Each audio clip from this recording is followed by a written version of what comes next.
और इसके बाद अब अगली श्रेणी पर आते हैं ईएलएसएस, टैक्स बचाने वाला ये फंड है।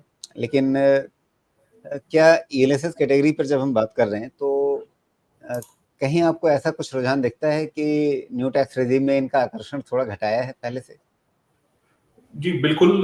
देखिए, अभी आज के समय में अगर हम देखेंगे तो एक पर्टिकुलर सेगमेंट है राजीव जी, जिनको ईएलएसएस हेल्प करता है टैक्स बचाने के लिए, और वो बहुत बड़ा सेगमेंट है। मैं ये नहीं कहूंगा बहुत छोटा सेगमेंट है, बहुत बड़ा सेगमेंट है। और अगर हम बात करें कि न्यू टैक्स रेजिम में तो ऐसे कोई रिडक्शंस, कोई इन्हें किसी पे कोई रिबेट वाला डिडक्शंस है ही नहीं, राइट। तो ये जो है ये उनके लिए काम का है जिनको समझ लीजिए कि जो जो ओल्ड टैक्स रेजिम में टैक्स फाइल करते हैं, तो प्रीडोमिनेंटली आप समझ लीजिए कि कोई कोई एचआरए ज्यादा क्लेम करते हैं या फिर उनका होम लोन चल रहा है, ऐसे ही लोगों को जो है new tax old tax regime जो है वो बेनिफिशियल रहा है। और बिल्कुल। खास करके ये सेगमेंट है जहां पे हो सकता है कि आपका जो डिडक्शन जैसे कि एचआरए हो गया या फिर होम लोन हो गया वो बड़ा ना हो, क्योंकि एटीसी का लिमिट जो है ना वो 1,50,000 है। 1,50,000 आज के समय में जैसे जैसे इन्हें हमारी इकोनॉमी ग्रो कर रही है, जिस तरह से हमारे जो जो यू नो जो जो अफ्लुएंट या फिर जो middle class upper middle class की जो सैलरीज हो रही है, राइट, तो वो कहीं ना कहीं जो जो ईपीएफ कंपोनेंट ही अराउंड आपका 1 लाख 1,50,000 के पास पहुंच जाता है आसानी से। वो लिमिट राइट। अब कोई ज्यादा मायने रख नहीं रही है। इसीलिए मेरा ये सवाल है कि करेक्ट। क्या ईएलएसएस कैटेगरी में जो फंड हैं जी। उन्हें अब प्योरली मतलब टैक्स वाला कंपोनेंट भूल करके सिर्फ परफॉर्मेंस के आधार पे अपने आप को साबित करना होगा कि भाई आप किसी दूसरे फंड में लगाएं, उससे बढ़िया आप ईएलएसएस में भी लगाएं, तो आपको एक दिमागी सुकून, एक मन की शांति के साथ कि 3 साल तक आपका पैसा रखा हुआ है, आपको सोचना नहीं है आज निकालें कल निकालें, निकालने की ना निकाले, इस सब दुविधा से दूर रह करके आपने 3 साल के लिए डाल दिया, 3 साल में आपको अच्छा रिटर्न मिलेगा, ये आप भरोसा रख लीजिए। क्या ये एक प्रपोजिशन ईएलएसएस फंड्स को आप सामने रखना पड़ेगा निवेशकों के लिए कि भाई आप टैक्स वाली चीज भूल जाइए, वो बेनिफिट है कि नहीं है उसको भूल जाइए, हम आपको अच्छा परफॉर्म करके देंगे। क्या ये जो टॉप 5 फंड्स हैं, quant, Parag Parikh, bank of India, SBI और बंधन, क्या अगर आप इनकी तुलना करें कि भाई अगर यही पैसा एक निवेशक किसी और फंड में लगाए, इसी तरह के नेचर वाले फंड में जहाँ पे करेक्ट। लॉक इन नहीं होगा, जहाँ पे टैक्स बेनिफिट नहीं होगा, लेकिन मोटे तौर पे पोर्टफोलियो का स्ट्रक्चर वैसा ही होगा, जी आप उसे फ्लेक्सी कैप से तुलना कर सकते हैं चाहें तो बिल्कुल। क्या आप ये पाते हैं कि हाँ ईएलएसएस फंड भी बिल्कुल मुकाबले में खड़े हैं?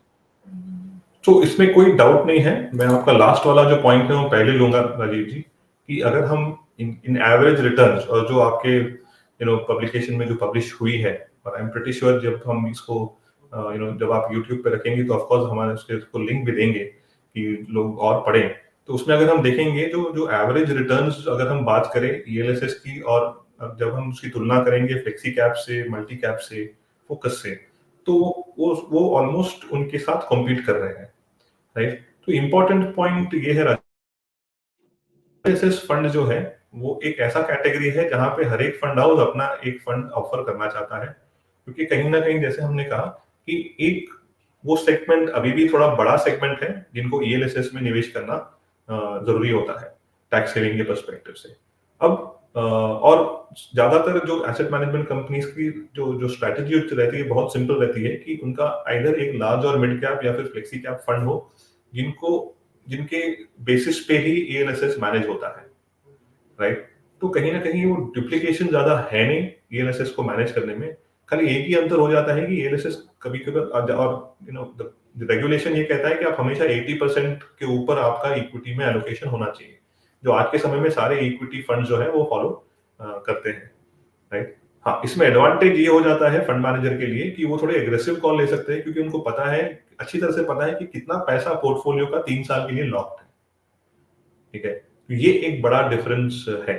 तो बहुत सारे निवेशक ऐसे भी होते हैं जो ईएलएसएस में निवेश करते हैं जबकि उनको टैक्स सेविंग का कोई यूज करना नहीं होता, राइट, ठीक है। तो वो एक स्ट्रैटेजी होती है, बिकॉज उनको पता है कि यहाँ पे कहीं ना कहीं फंड मैनेजर जो है थोड़े से अग्रेसिव अप्रोच रख सकते हैं।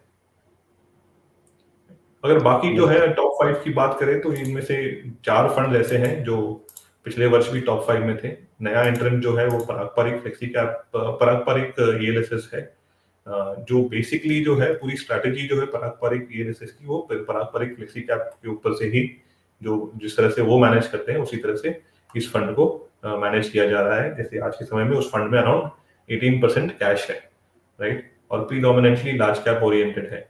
बाकी अगर हम बात करें बाकी फंड्स की, तो जैसे कि क्वांट हो गया, या फिर बीओआई का जो है bank of India tax fund, right, SBI का जो जो लॉन्ग टर्म इक्विटी और बंधन ईएलएसएस, ये सारे कंसिस्टेंट रहे हैं। पिछले वर्ष भी हमारे टॉप 5 में थे और उनका प्रदर्शन इस वर्ष भी अच्छा ही रहा है। अगर हम इसमें भी जैसे जो एक स्टैंडर्ड आपने भी शुरुआत में ही कहा था कि क्वांट का जो परफॉर्मेंस है कुछ हद तक थोड़ा सा इम्पैक्ट हुआ है, लेकिन कहीं ना कहीं उनका पिछले वर्षों का कुछ एक परफॉर्मेंस उनको हेल्प कर रहा है।